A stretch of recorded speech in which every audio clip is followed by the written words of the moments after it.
The lecture's over, but I haven't said anything directly about this question. Does emotion influence moral judgment or merely motivate morally relevant action?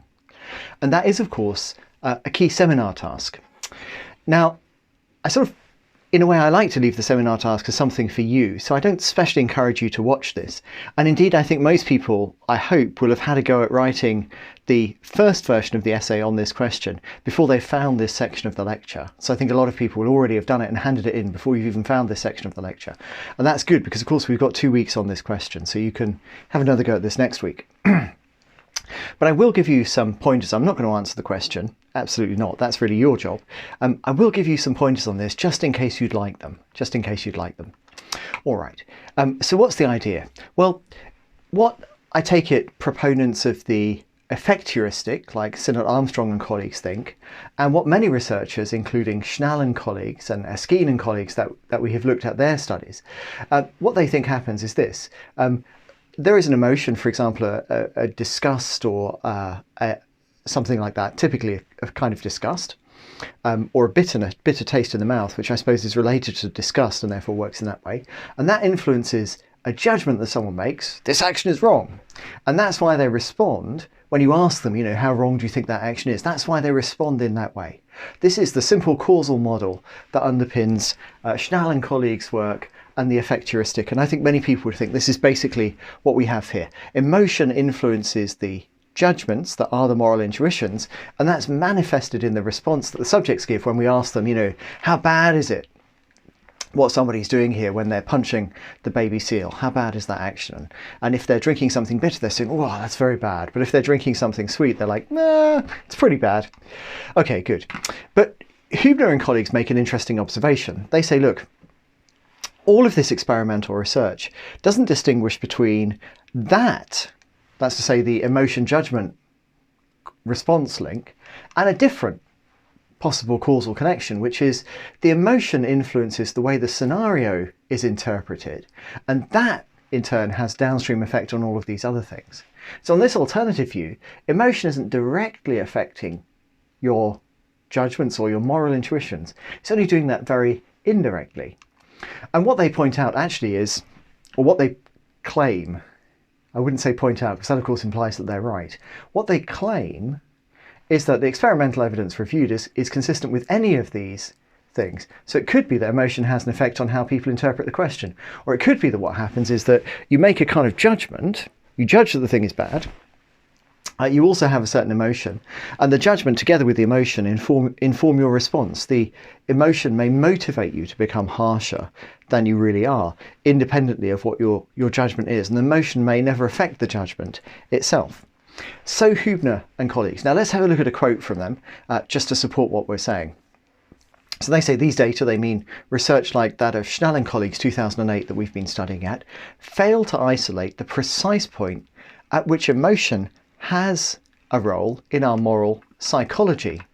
Emotional stimuli presented before the scenario is read could influence the interpretation of the scenario. So we could get emotion causing how we interpret the scenario, and everything else is just downstream from that.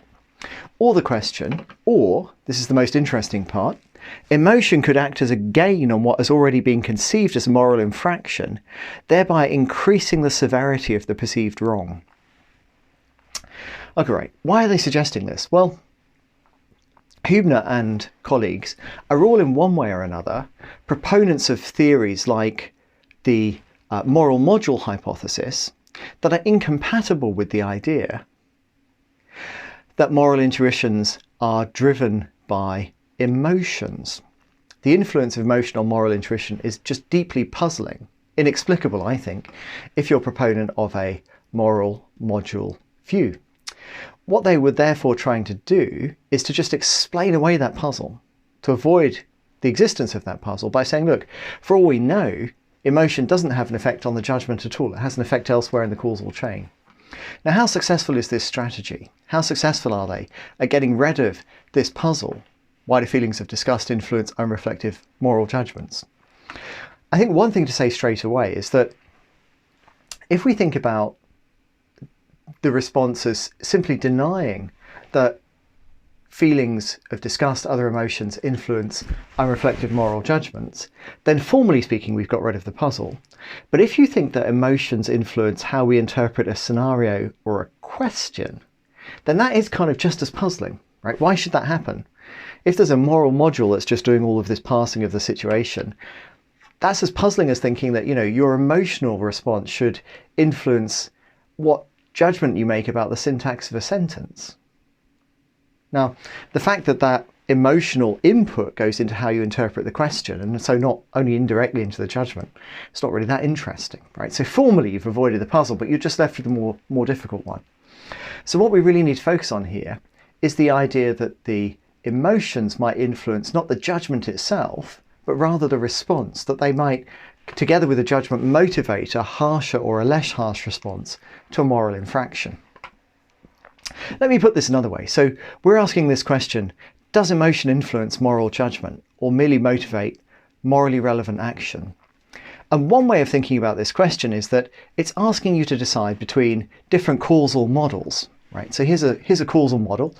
There's an emotion, and in this case, the emotion is causally related to the judgment. So the judgment is a function of two things now, the interpretation of the scenario and the question that you perform, and the emotion, that gives rise to a judgment, and then the judgment just drives a response. Oh, that's very bad, or that's quite bad, or, that's just great, right? That's just great. Whatever you might judge about the various vignettes that you're presented with. Now, this model, of course, is consistent with the theory of Schnall and colleagues and of Simon, Armstrong and colleagues, all of those who propose that moral intuitions are driven by an effect heuristic or are influenced by emotion. This is absolutely central to the way that they're thinking about it. I wouldn't say they're absolutely committed to this model, but this model is consistent with their theory. On the other hand, it's very difficult to combine. It's a rejection of the view, really, that emotion merely motivates responses to moral infractions, right? So I would say if this causal model is correct, it shows that emotion influences moral judgment and it does not merely motivate morally relevant action. So that's one answer to the question. This causal model, being correct, gives us one answer to this question. It's the former. Here's a different causal model. So here the emotion, sorry, I can't reach over there. Here the emotion, the circle E, is driving the response. So what happens is this. There's an interpretation of a scenario which leads to a judgment. No role for emotion yet. And then emotion together with the judgment, those two things jointly lead to the response that you make. So emotion acts as a kind of driver of the harshness, enhancing the harshness of the response that the judgment might lead to, or diminishing the harshness of it. So this is consistent with theorists who propose one or another kind of linguistic analogy. It's incompatible with the view that emotion influences moral judgment. I take it doesn't look compatible with that view.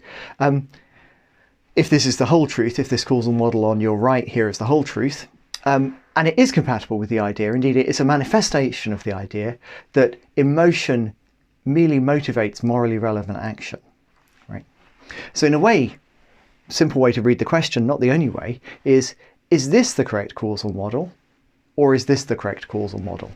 Now you notice here that the second causal model seems in a way quite plausible given the kind of evidence that we've considered so far. So to remind you, here's a sort of picture from Erskine and colleagues, and what they did was they gave subjects either bitter thing to drink and hold in their mouth, a water thing or a sweet thing, and then asked them to make moral judgments about various things which are either neutral or infractions. And what they did was then they measured how harshly on a scale the moral infractions were judged. And what you see here is that their findings are essentially about some people, the bitter drinkers, judging infractions more harshly than people who'd had the water or the sweet drink. What you don't find, and what this study is not designed to do, is that there's a quantitative shift. Well, there's a shift, right, from judging that something's neutral to judging that something's wrong, or judging that something's right to judging it neutral. Right? They're not suggesting that people might be making different categorical judgments here about rightness, neutral, wrongness. They're suggesting how bad something is will be influenced by this. That being the case, you might well be inclined to think this result is compatible with a causal model where the emotion influences the response. That does seem like an open possibility. But we do have to be extremely careful here. Sorry, I've gone the wrong way. We have to be extremely careful here. And this is something that philosophers often get wrong, actually. People even write books making this mistake. It's a very boring mistake to make, so I encourage you not to make it. Just because something's logically possible doesn't mean that it's a hypothesis worth testing. You read someone's piece of work, their theory in philosophy or a piece of scientific work, it's very easy. It's very easy for you to come up with some alternative possibility, perhaps one that they haven't considered at all, that's entirely consistent with everything that they've written, but in contradiction to their conclusions. Now, that's nearly always going to be possible. It's nearly always going to be possible, and it's also nearly always going to be a complete waste of time, because that post hoc reconstruction based on having read all of the evidence and looking backwards with the benefit of hindsight is very unlikely to be a hypothesis worth testing. So we want to be very careful here. It looks on the face of it, I'm not saying this is true, but it looks on the face of it that Huebner and colleagues are right, that there are causal models in which emotions merely motivate morally relevant actions, but don't influence moral judgments. Right? That looks like it's a logical possibility. But the mere fact that it's a logical possibility doesn't mean that it's a hypothesis worth testing. We need a bit more for that. We need to show that there's some coherent body of theory or evidence that might push us in the direction of taking that hypothesis seriously. So let's be careful here about what we're trying to achieve. In answering this question, one way to think about it is that we're adjudicating between these two causal models, which of them is correct. But it won't be enough to show that the evidence is, as a matter of logic, consistent with either of the models. That won't be quite enough to say, well, we just can't answer this question, we don't know. That's not a good way to go here. We need a bit more. We need a bit more. Good. Now you'll notice, of course, that there's a further possibility. I've collapsed two into one here, really, which I haven't discussed so far, but Huebner and colleagues do, and this is the idea that the emotion influences the interpretation of the scenario or the interpretation of the question, which then gives rise to the judgment and then to the response. The reason I haven't mentioned that yet is because I think they make a mistake here.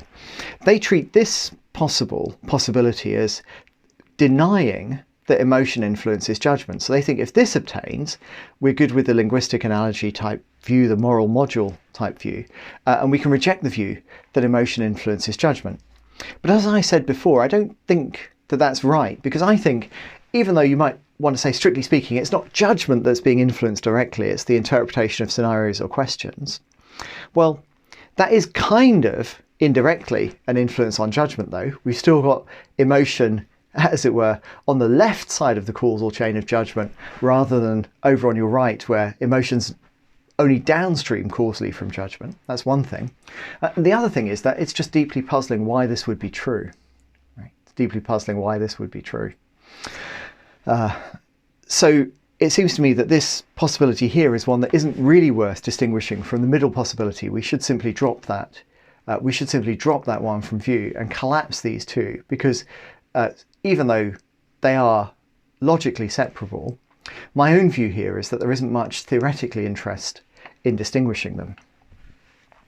So here we are. This is the thing to decide between. Does the available evidence push us one way or the other? Can it push us one way or the other? And if it can't, are there nevertheless grounds for preferring one hypothesis, emotion influences moral judgment, or another hypothesis, emotion merely motivates morally relevant action? Can we lean one way or another here? Or, as Huebner and colleagues claim, is there no way around this at all? This is the challenge that I have set you for the mini essay, and I hope that you find that interesting, rewarding, and going forwards as we develop our understanding of moral psychology, hope that will also be something useful to build on.